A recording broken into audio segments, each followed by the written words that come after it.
So Erik, can I tell you something? Are, Can I tell are you you doing something? the intro I'm doing again?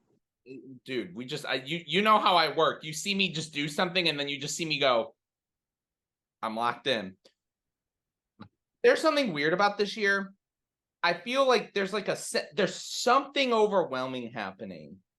I don't know if you can answer it now. Maybe you don't have the answer. Maybe God, there's something. I don't know. do you see what's happening? That's called the eruption of great games every month this fucking year. Ah! 2017. We back. We back, baby. We back. This is a year Dude, that I know fucking rock. I wasn't into because obviously it took me until maybe 2018, 2019 to kind of get back into the gaming. But when I go back and I've been playing all these games and I've been completing all these games, I'm Guess like, what? They've been coming out in 2017. fuck, dude. Like, are you fucking joking me? But you know what? Unlike 2015, I mostly played most of those ones we talked about some, and I have a good idea. So I still feel proud coming into this game of the year cast. I don't feel like I missed anything. I don't feel like I fucked up. Okay. Oh wait, I don't feel like Why you, David as pumpkins? Any questions? I think Erik kind of knows that this is actually how it's gonna go because for a while I've been kind of teetering on this being my game of the year and runner up, but they're gonna flip because my runner up as of right and I shouldn't say as of right now like it's gonna change because it's gonna be this, but Give me a no, it's gonna change after the video's done. You don't know. My runner up is a genre game that I mentioned 2 years ago as my game of the year. And it's a game that everybody I feel like loves. And Where's Silk Song? Hollow Knight. This game is fantastic. I played it. I started playing it. I actually started playing it after the Silk Song announcement or the new trailer. And I was like, okay, everyone fucking jizzes about this game. They fucking go nuts on the internet. Everywhere. They nuts. Yeah. So I'm like, what is this about? And so I finally played it last year. It's pretty fucking awesome. It really is. It's pretty fucking awesome Metroidvania game. I love the It's style. it's a game I played before Brian did, and he'd beaten it before I did. I that'll stay in the video. No, Hollow Knight is a really fucking awesome game, and it's just something that I think about from time and time again, and I just go, Hollow Knight's pretty fucking cool. And like whenever I see it on my Xbox, I'm like, I want to play more of it because there's still a lot of like side stuff I need to play. But Much. that's not what we're here to talk about. This is unprecedented. This is a year that I go back to my years as a kid, and because I know Erik is very much centered on certain kinds of games. I kind of grew out of them, and there were games that I'm like, and this year I go back and it makes me think about when I was a little wee lad, a little baby boy, a little thing, and all I think about is, man, I'm so excited for Chris Pratt to take over voicing Mario. It's Super Mario Odyssey. Boop, boop, boop. Da, da, da, da, ooh. Da, da, da, da, da, da, da. Shit, I I didn't go was getting blurry.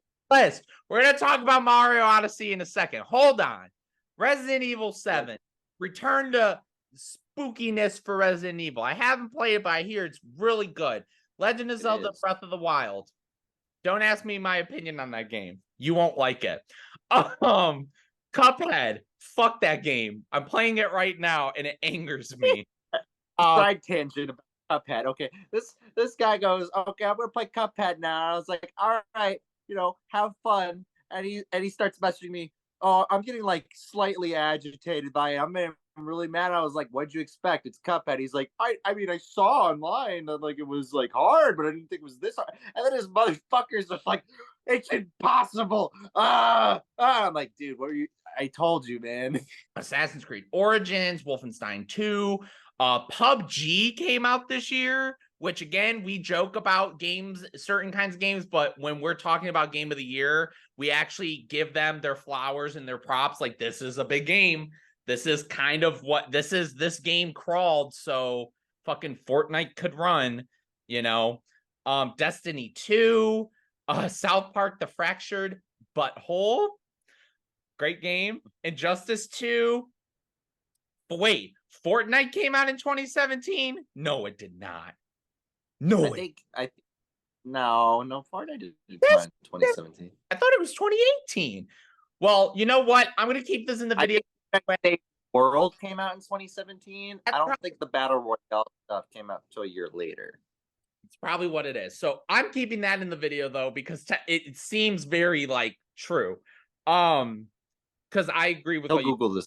That's probably what it is. Little Nightmares, The Lost Legacy, The Evil Within 2, Hellblade, which is really great. Prey, very underrated game. It was a game people crapped on, but I think it's actually pretty solid. A company that I know Eric and I are a really big fan of, Supergiant, and we just talked about this game, Pyre, which I haven't played yet. It came out only on like PS4 and PC, so I really want to get into it. But that came out this year. Let's see. Hold on. I went over those. Call of Duty World War II. They were trying to be, they're trying to trying to reclaim a little bit of their glory. And then obviously, as we, as Eric knows, we always and What Remains of Edith Finch, which opened up Erna to game producing and stuff. Like, this game blew up for them, so shout out to them for that. Cocoon. They're putting out Cocoon. Thank you, Edith Finch. Wow.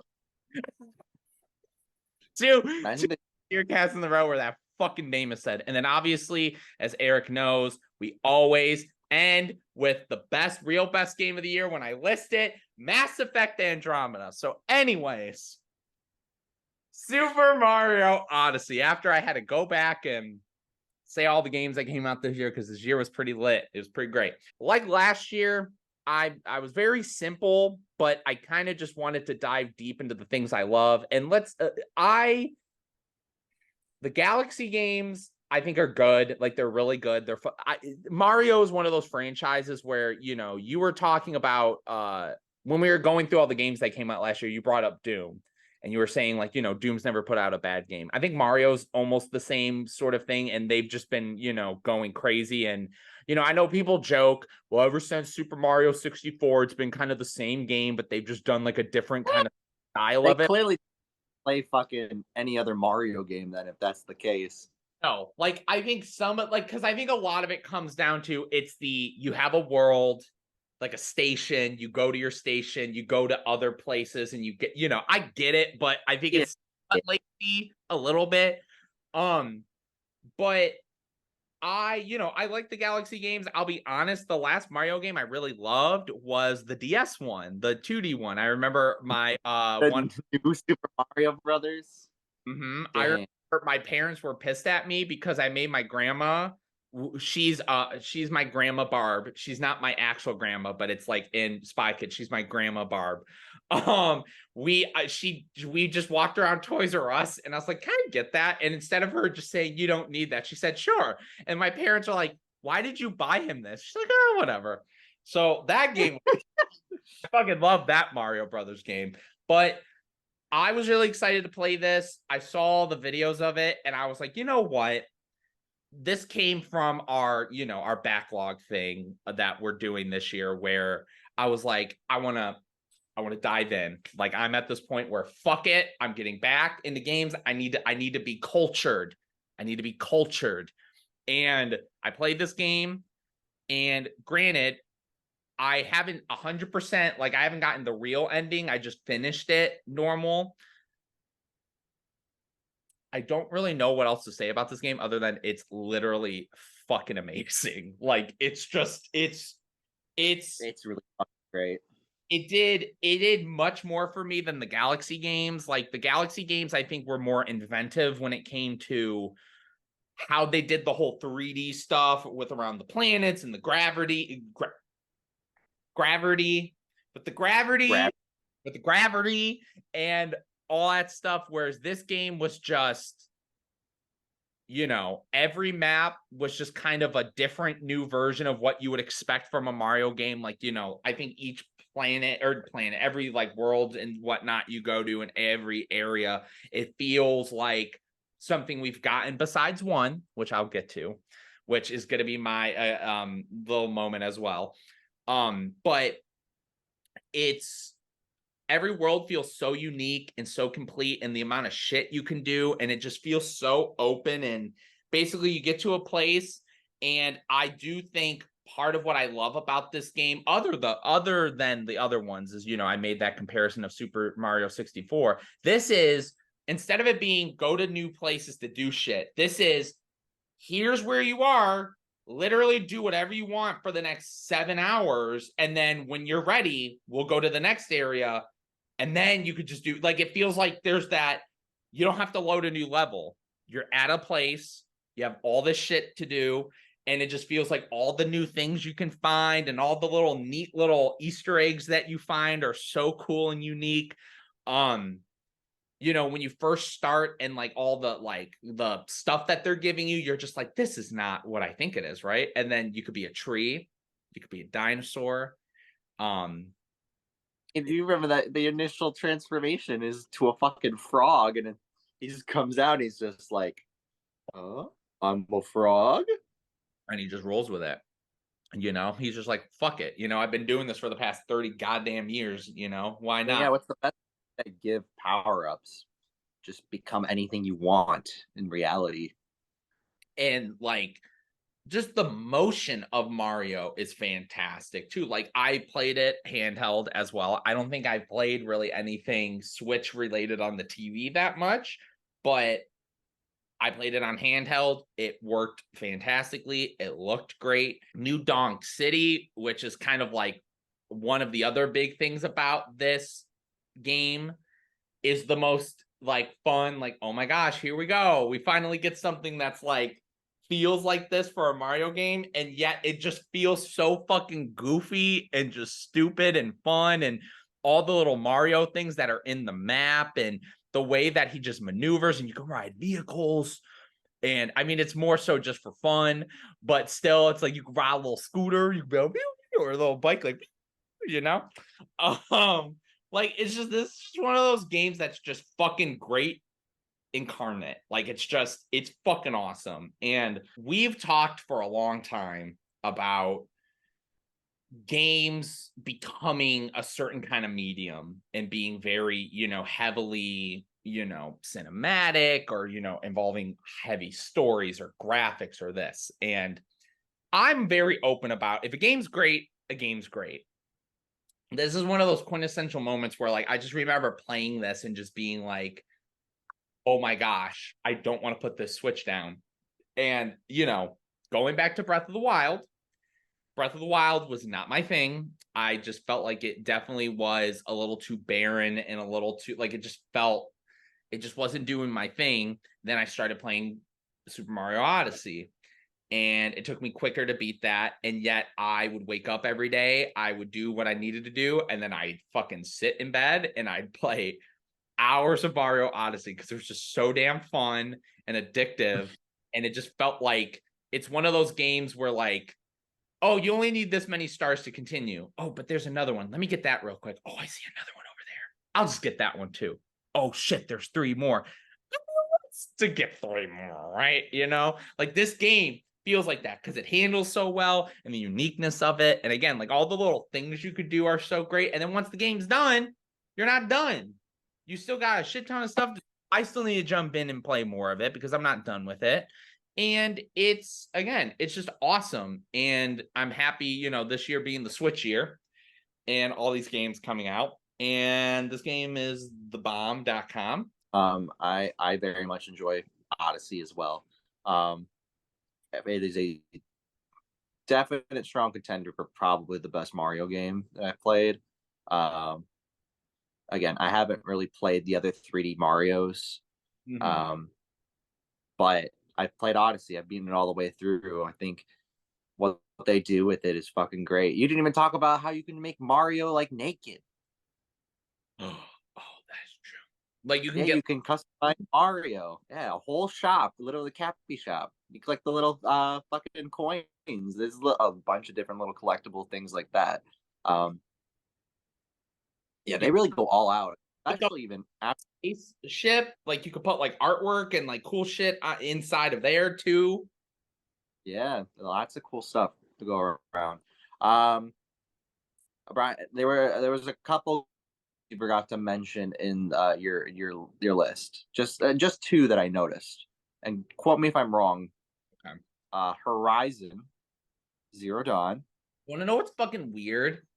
That was not even like I did not see that. I don't know how that was not on this list because now you're saying it and I'm like, oh fuck, yes. That Uh, That was a great game. I have not played Forbidden West yet, but I did very much enjoy my time with Zero Dawn. I think it was that's a great start for guerrilla oh fuck me. It is on the list. It's like all the way at the fucking bottom. How did I miss that? God damn it. games.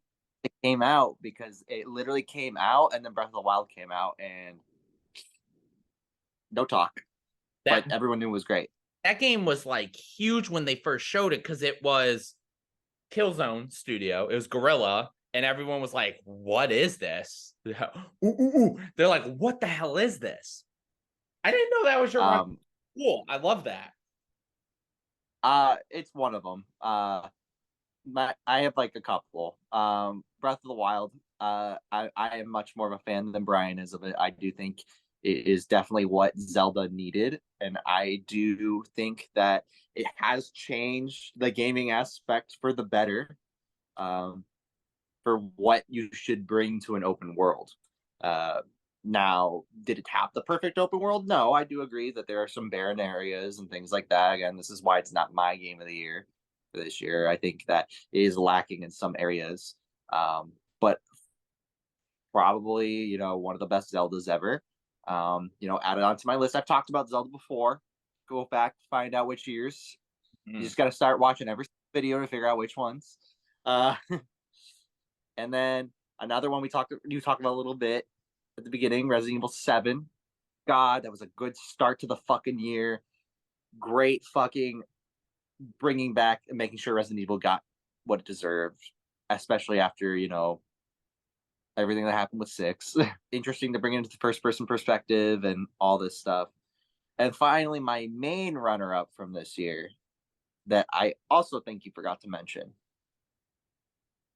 Fucking Sonic Mania, Brian. I went back to the list while you were talking. I was scrolling and I said, "Is this going to be a runner-up?" And then you fucking said, Sonic Mania, best Sonic game to ever exist. It is for Sonic fans by Sonic fans. The soundtrack, stellar. Gameplay, classic Sonic that you can ever expect for. You got all these different fucking modes. You can play Sonic, Tails, and Knuckles. You can play co-op. You can play just by yourself. It's got a fun story. It's got so many fucking references to older Sonic stuff. So many characters that you would never expect to see, especially when they did a year later. They did Sonic Mania Plus, and they brought fucking Mighty the Armadillo and Ray the Flying Squirrel back into existence. Like they just said, let's go fucking balls out. Let's prove that we can make a great Sonic game. For Sega to put out one of the worst Sonic games the same year. Sonic Forces. That's the name of it. Sonic fucking Forces. Ugh. You don't even get to be Super Sonic in the game. They almost charged you to play as Super Sonic in that game, Brian. But then they said, wait, that's dumb. Here it is for free. But you can't even he's not even like a boss or anything. You can just play as Super Sonic in a level, which I mean is fine, but like what? Anyway, my game of the year. Oh. My game of the year. weird because I was saying earlier in the video, I was like, there's something weird and nothing's come up yet. I felt like there's a strange air, but I don't know. Like, is it like Strange Air. yeah, the strange air? Like Like, you trying to go across state lines. That's a reference to fucking the last couple of videos. just say it already, Eric. Brian, this is my favorite game of all time.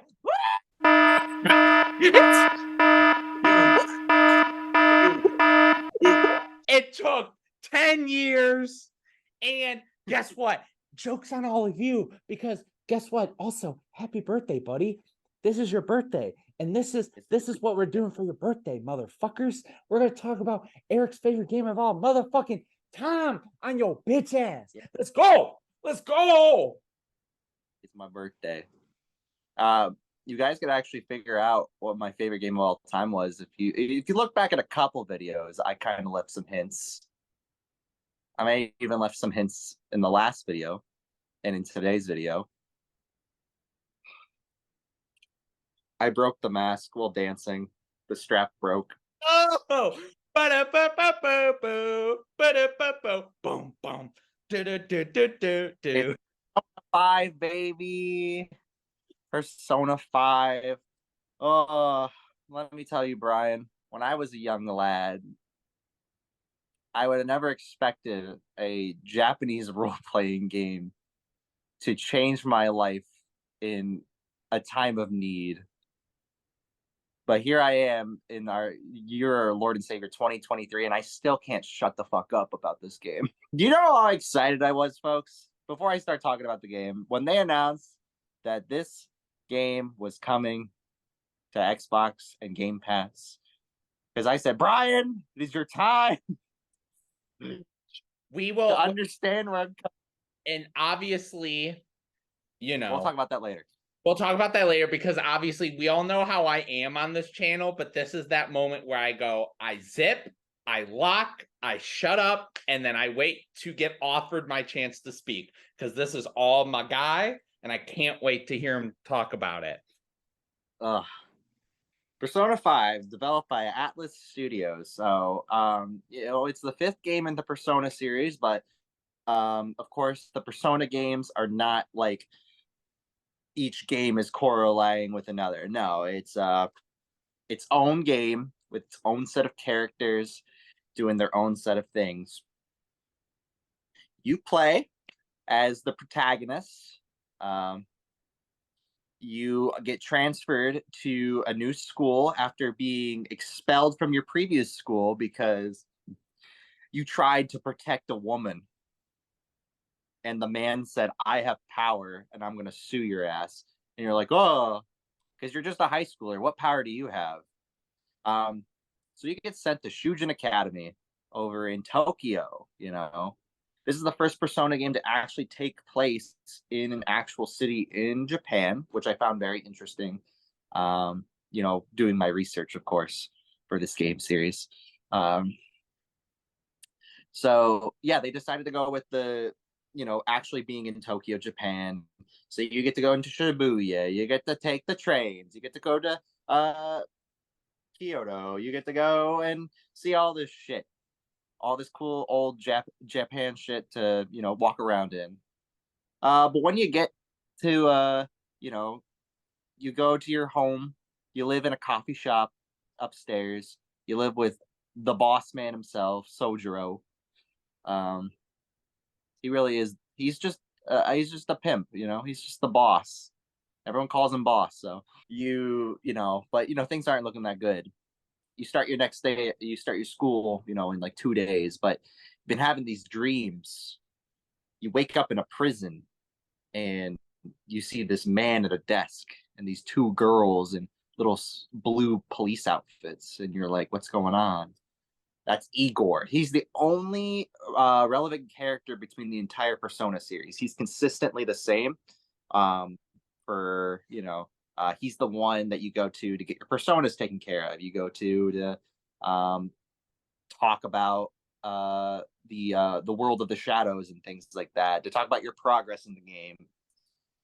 He's the only consistent between the games, which I like. But you go to your day at school. You run into, you know, a couple people that might be interesting. One of your, you know, fellow students gets picked up by their gym teacher. That's not weird whatsoever.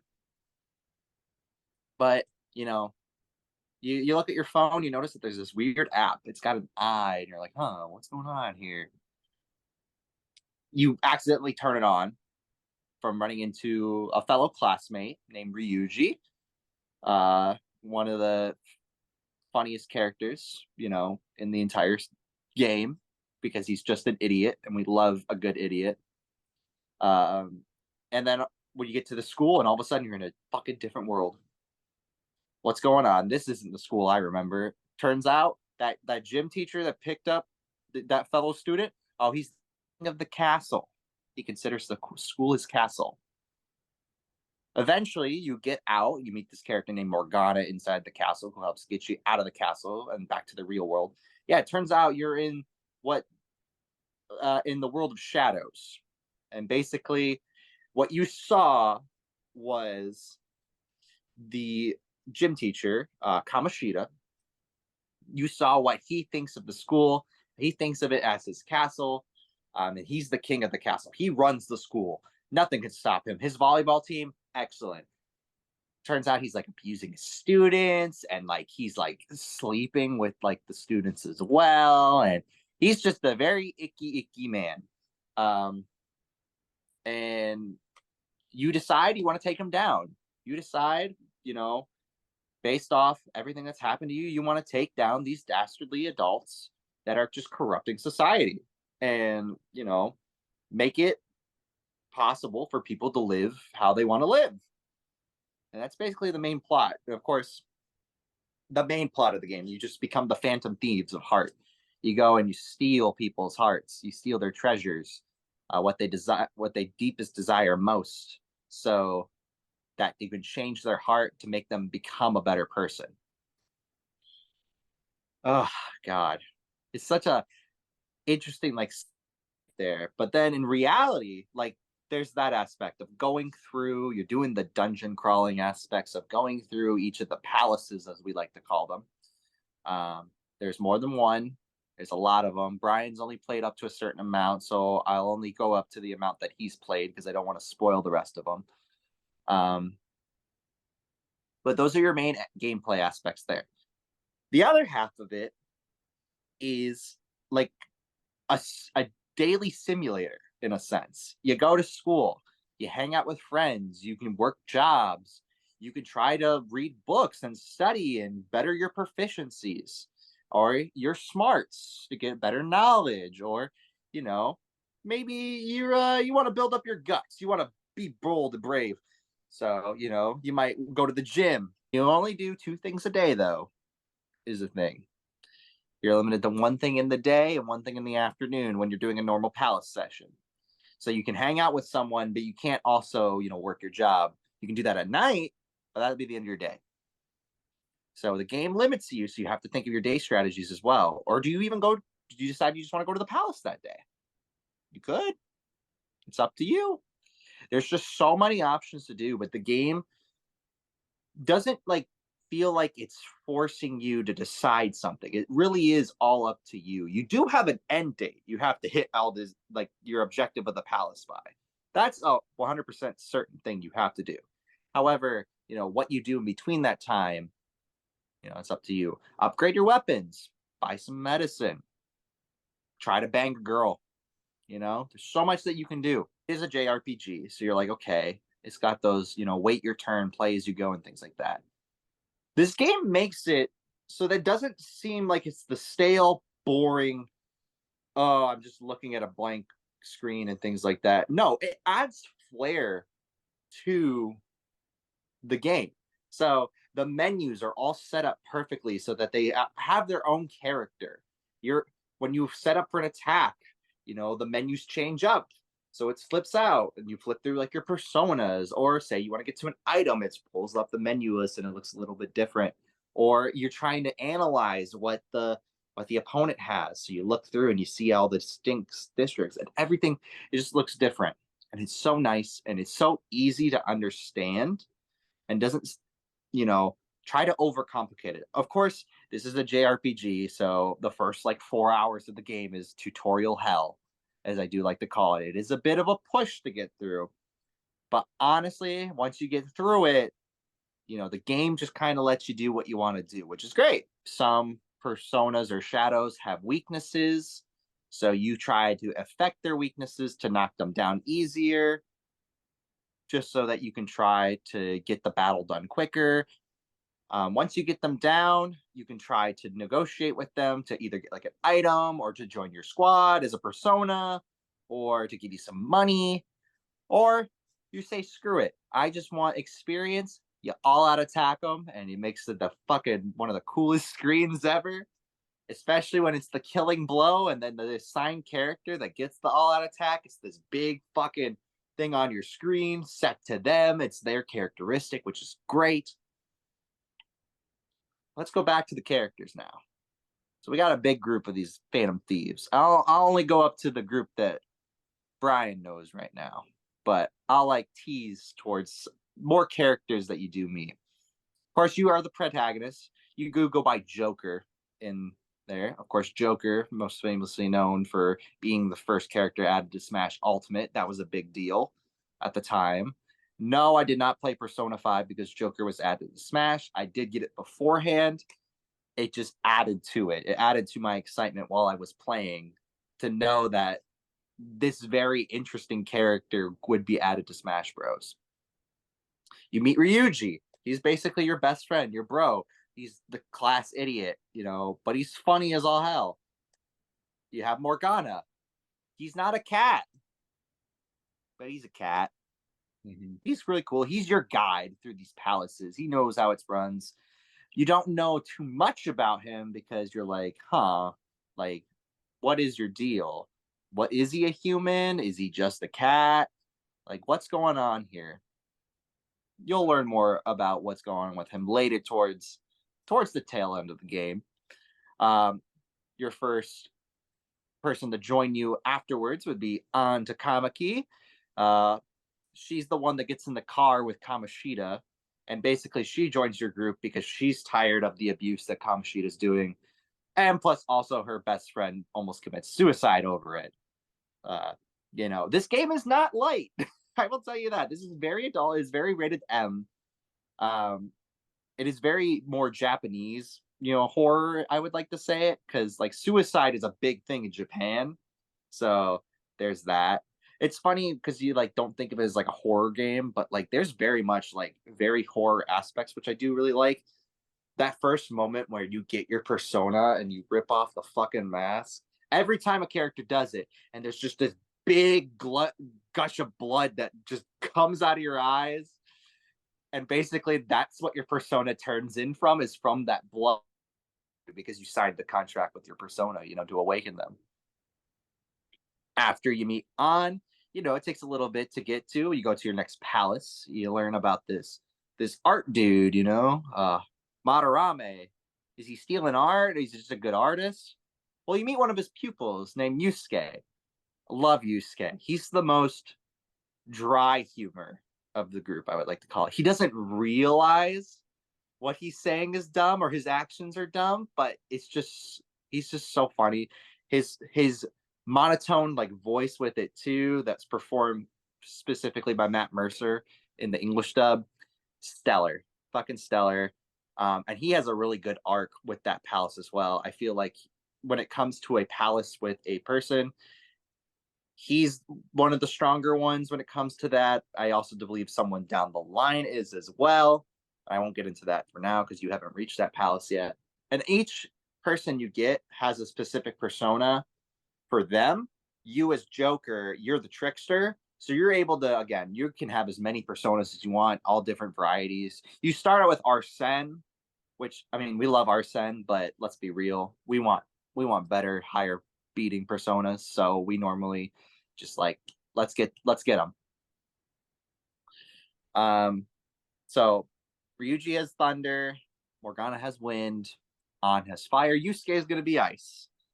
Fits his theme, things like that. And finally, the last one I will mention for now, for your teammates, I'll talk about the side characters in a second that you can meet up with. My best girl from OG Persona 5, Makoto. She's the class president. She follows the rules. But when you get to the palace with Kaneshiro and is beaten down because she wants to take a step up, the principal's been guiding her down. All these adults look down on her like her sister. And she's like, I need to take things in my own action. So she goes and tries to get this mobster boss. Things don't work out that well. But you know what? She becomes a boss ass girl riding a fucking motorcycle and destroying shit. Mm. Her personal story she has with her hangouts, also fucking excellent. I love it so much. Um, you do with it comes to the hangouts. Now tying it back into that with your daily option, you know, you hang out with your friends. They have their own little side stories going on, which is they really went into detail about each of your characters that you're going to be hanging out with. So, you know, with Ryuji, he used to be part of the track team, and he asked you, you know, just to start exercising and things like that with him. Come to find out, the track team, resents him for his actions that he did towards Kamashita. And of course, you know, later down the line, the track team gets a new coach, but not a big fan of it. So you try to help out Ryuji as best you can and, you know, go from there. On, you know, you're trying to help her become her own person. You know, she is a fashion model. So you try to help her out with that stuff. But you need to also let her, you know, figure out her own self in her own way, becoming her own person, which I think is a nice personal story for her. Yusuke is all about helping himself become a better artist without the need of having Madarame around. And I think that's a great personal story. Makoto, you're just hers is a little lacking with the personal story, but you know, she still is OG best girl. You're just, you know, going on double dates with her and her friend who she's dating a dude that sucks. Yeah, it's kind of lacking, but I like the ending towards it. I think the ending is very strong for her arc. Because of course it starts out with her trying to try new things because she's so used to the status quo, you know, because that's her character arc. She's so used to doing what she needs to do, studying, being the good example, and things like that. One of the first things you do with her is you take her to Shibuya to experience things. And of course, your characters down the line that you meet to add to your companion list, all fucking great. Side characters that you have though, uh, we got our doctor friend. We've got she's hot. She's a got nurse. She can step on you probably if you really want her to. You've got Akechi, the private detective. Ooh, that's some interesting things right there with Brian. I love Akechi. I think he is one of, if not the best written character in this game, especially with Royal. Um, the footage you'll be seeing is from Royal. That's the best way to play this game. It is basically a remaster, but it also adds 50 extra hours of content. It definitely develops Akechi more than it did in the original Persona 5. And I love that fucking man. He has a character arc, and you don't see it right now, but I'm telling you down the line, Brian, you're gonna be like, what the fuck? You meet Kasumi. Kasumi's this new student that transferred on in. She's part of Royal. She's awesome. You learn a lot about her later in the game. I can't say much. It is part of the 50-hour new content. Uh, it's fantastic. She has a fantastic arc. It's probably the best arc in the entire game since it's been added. Maruki, you have a therapist you go to talk about your problems because you know every fucking person needs to talk about their problems. And eventually you see all of your companions go and talk to Maruki about their problems, which I think is really cool to see. You know, everyone's got issues in your group and it's nice to talk about them. That's all I'll say about Maruki. Um, of course, you have Sojiro, the boss man himself. He gets you the ability. He has one of the best abilities in the game of getting you something to recover your SP, basically the points you use to make your personas with getting coffee and curry. Excellent. Also, he has a really cool arc. But you're about to hit that arc, Brian, where it adds more to it. If you have, I'm midway through that right now with all that shit happening. Okay, good. Um, You also have your teacher, which is really weird. Brian doesn't like this, but this is a very Japanese thing, of course. So, have you ever wanted a private maid to do your things? Well, how about it becomes your high school teacher? Uh-oh. Side jobs. You find out about it, and she says, "Keep this secret." And well, I'll do things for you. You have the shop owner, why? The gun shop owner, so you can help put mods on your guns and things like that, but also learn this nice little story about him and his son. It's really cute. Not much else more to say. Um, there's a politician that you meet to help out with your speech in combat, so you can persuade the shadows better to either give you more money or to keep giving you fucking money. Easier ways to have them like join your squad. You know, he's a really good one to get early on. You meet this gamer kid.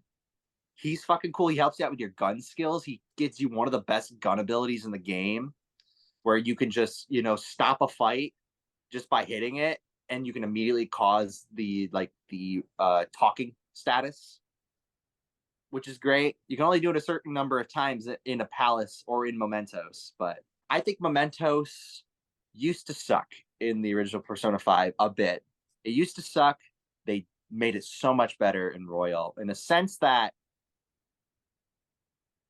the music, it used to be one track the entire time. It used to be that da da da da da, that every fucking floor, you would hear that. They changed it up for Royal. Now it actually has it feels alive more so. But also with Royal, they added a little bit more flair when you meet this boy named Jose. He's this little robot android boy that you find flowers and mementos, you feed it, and you get some items from him. Or you find these stamps that are behind walls or at the end of the depots. Get those. You can upgrade mementos to get better things, either more money from enemies or better XP. Go for that one so you don't have to grind as hard. But money is also nice. I like putting it into money as well. Items are also a cool thing. You can get pop-up items, which, it doesn't hurt to have a stock full of items. Mementos, yeah, of course, that's your grinding place. But I think, the traveling is a lot of fun. I think that the banter between your companions that you'll have in the car is nice. And it's just a nice little gateway. It's also a good way to do the side objectives. So you get these requests on your phone, hey, ring it up. You got a little request from Mishima. I forgot about Mishima, because he'll give you the quest, and of course he's the big Phantom Thieves fanboy.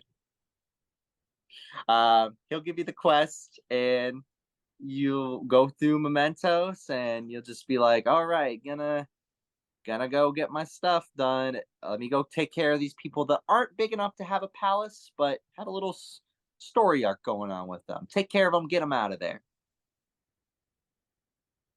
I think mementos, the idea that it's, this of course it's the collective people's, palace, and it's based around the train station, which of course you travel throughout the entire game using.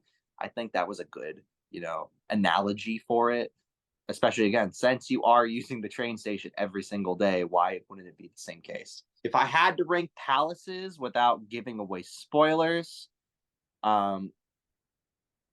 the second to last palace, in the original base game, not the Royal Palace, then the Royal Palace, then the final palace, and then Kanashiro's, Kamoshida's, the current one you're on, Monораme's, Okumura.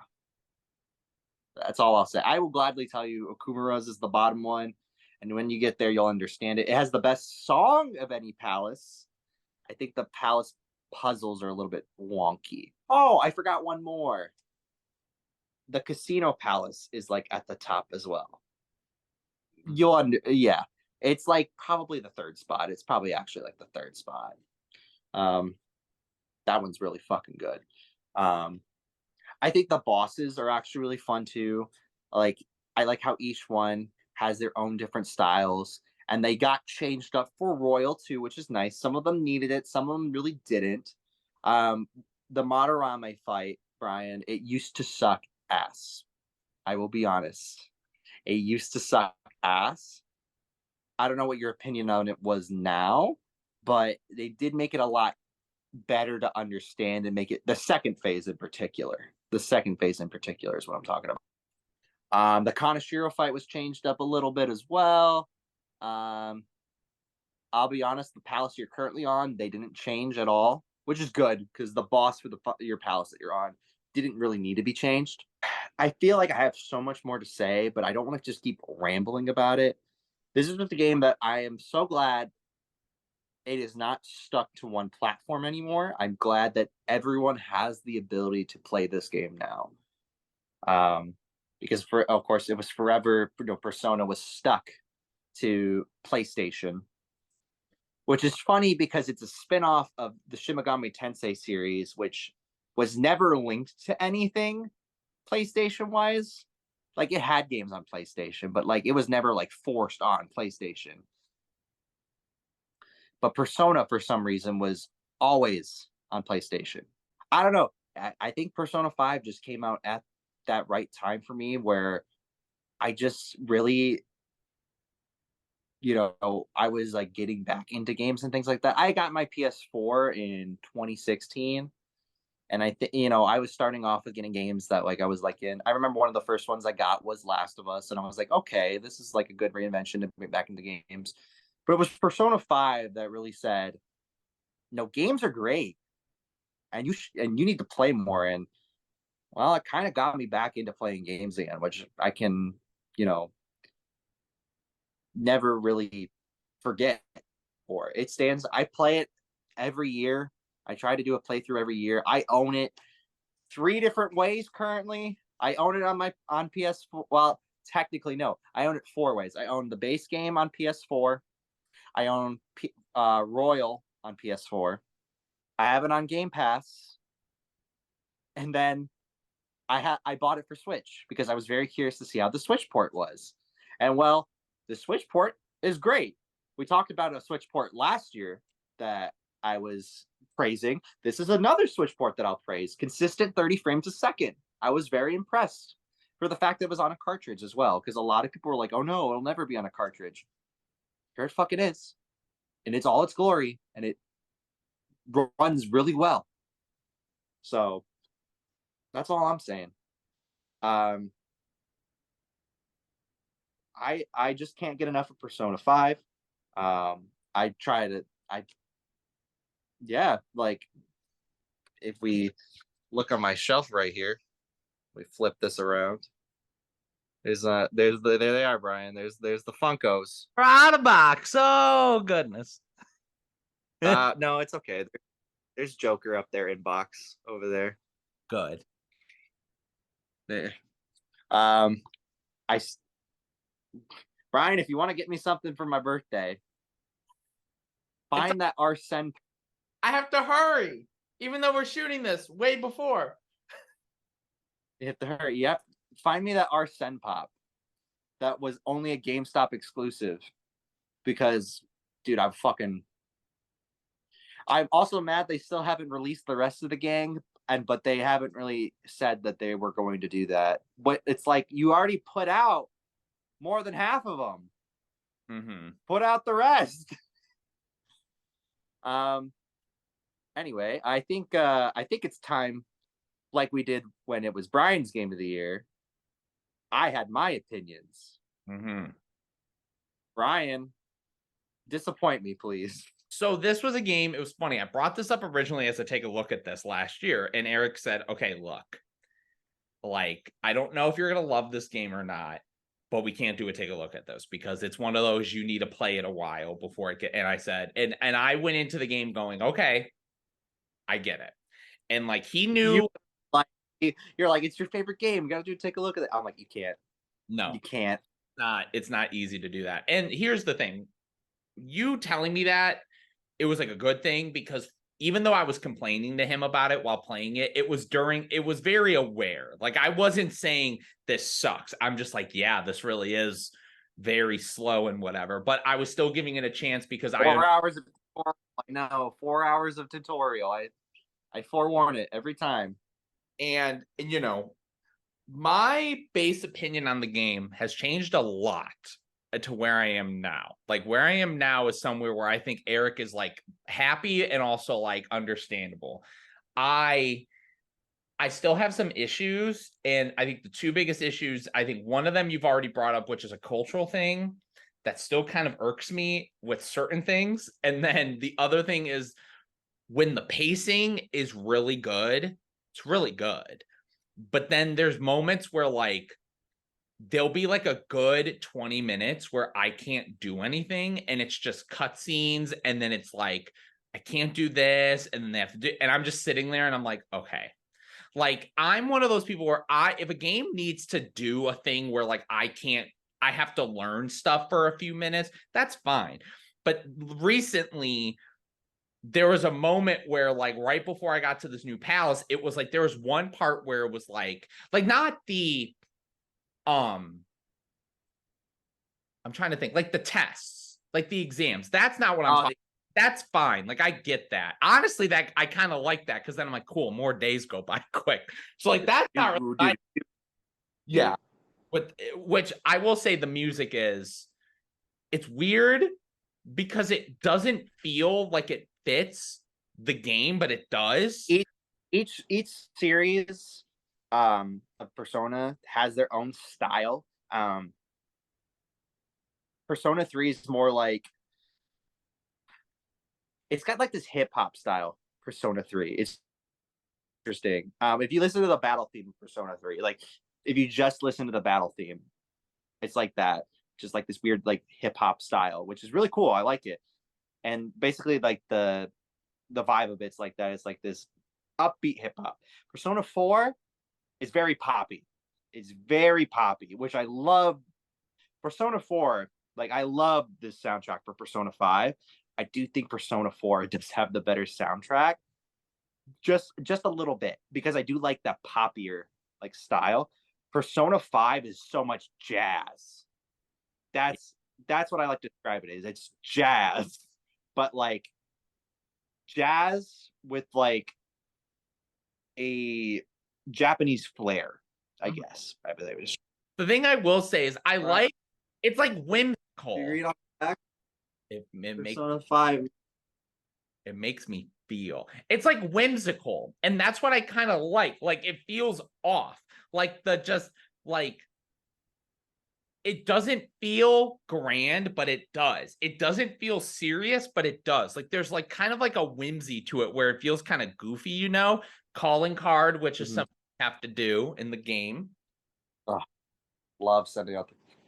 I love too that they have that set number of days that you have to get something done by, but you can just do it like as soon as possible and get it done and over with. Like they say, there's no rush.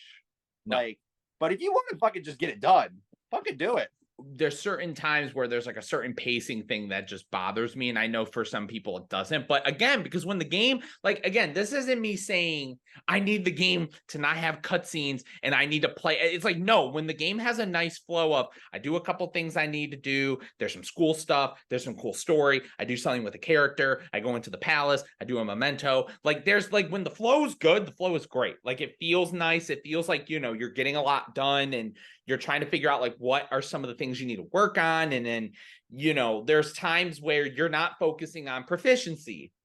And then you go to school and then the fucking guy clocks you in the head with a piece of chalk or an eraser. And you go, hey, I need to get my and then the next time he fucking does it, you go, and you go, yeah, you little bitch. I fucking dodged you. You're hot because you do it. So raising your chalk. Like there's a lot of stuff like that I really enjoy. I think obviously from a gameplay perspective, this isn't a game that I'm usually into. I'm not into the turn-based RPGs, but it's not foreign to me. I don't play it. Like what is folks? It's Pokemon, for God's sake. I mean, it really is advanced Pokemon. Yeah. Pokemon really is like a big game-changing game. Anyways, I just thought of that right now, and now I'm thinking of it. I'm going, wait, did I just open like a can of worms? Anyways, though, but like Yeah, it's Persona came out the same year as the first Pokemon. So, I mean, yes and no. feeding off of each other, maybe. Yeah, Maybe I mean, it was just fascinating to me because when you would talk about it and when I knew how you were, I was always very fascinated on like what the connection was. Because with me, like with Halo 3, obviously we're down the road now, so I could say that that was my game of the year, my game of all time. That was a everything about the game I love, but that basically built my community of friends, like all the people I met and just what I would spend my time doing. So I was always very interested with you, like, okay, like was Persona 5 one of those you had a moment in your life where it was like the lowest, like, and I'm not saying this to be funny, like seriously, it was like, is this a you were at the lowest point of your life, you found this game and you're like, I love it? Was it like you said, where it's just it kind of reinvigorated you for video games? Was it something someone brought to you and it's like a personal connection? So I was always very interested in hearing that because I never really knew. I just knew you fucking loved it. So I was yeah. like, I mean, the plot of it is also so strong. I always consistently think of, the idea of, fight for yourself, fight for what you believe for, don't let anyone tell you any differently. You know, you can change minds with how much passion you have towards something, things like that.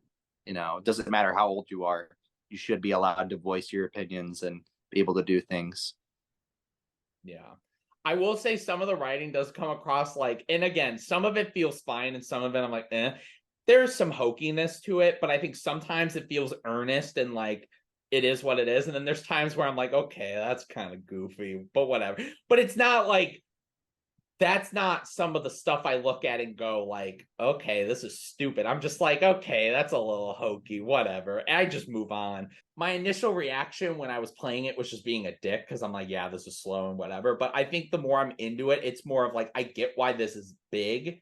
And I understand it. Like, I could be very aware of like if there's something I'm not a huge fan of, or maybe I'm not in love with something like with Breath of the Wild this year.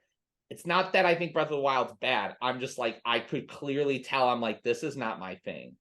Um, I'm more of a Tears of the Kingdom fan, but I haven't finished it. So maybe by the time 2023 rolls around, that will be game of the year. But he knows I was 2 hours into Tears of the Kingdom. I said, oh, this fucking blows Breath of the Wild out of the water for me. Like, I'm more into it, but I get why people like it. It's just not for me. I don't think it's shit or anything. Like, it's not the worst thing I've ever played. I was just kind of like, okay, I want to get this done. But no, I don't, it's the thing that you said where you're like, I get it. I understand it's not my thing. Halo 3 is, you're like, it's not my thing. I get it though. And I can respect that it is great, but it's not my thing. I think the same thing with this, I'm not obviously done with it.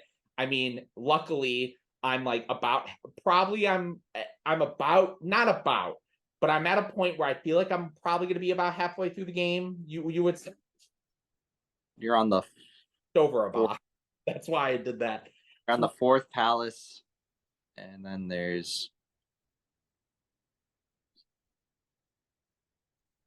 base game wise, yeah, you're at the halfway mark. So, and obviously halfway is like, it's still been like 30 hours, but at least on like Baldur's Gate 3, it's not like 100 hours and I'm still in the first fucking act of the game. At least it doesn't feel that impossible to fucking beat.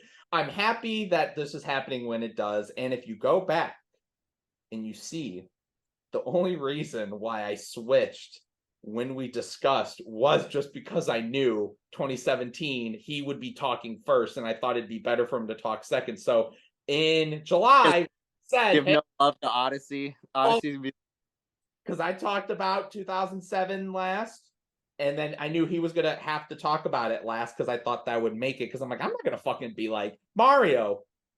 Okay, that's the video. We got through the three most struggled years, and we came back with Eric's favorite game of all time. And I think the rest of this year with Game of the Year cast is gonna be Yeah, the rest of the casts are fine. Yeah, don't worry about it, guys. We have great games to talk about the rest of the year. Not our favorite game of the year anymore, but maybe you'll come up. Maybe this is your like third video, and you started watching it after, and you're like, "Huh, well, go back." They said they already discussed their games of the year. Yeah, so you need to go back.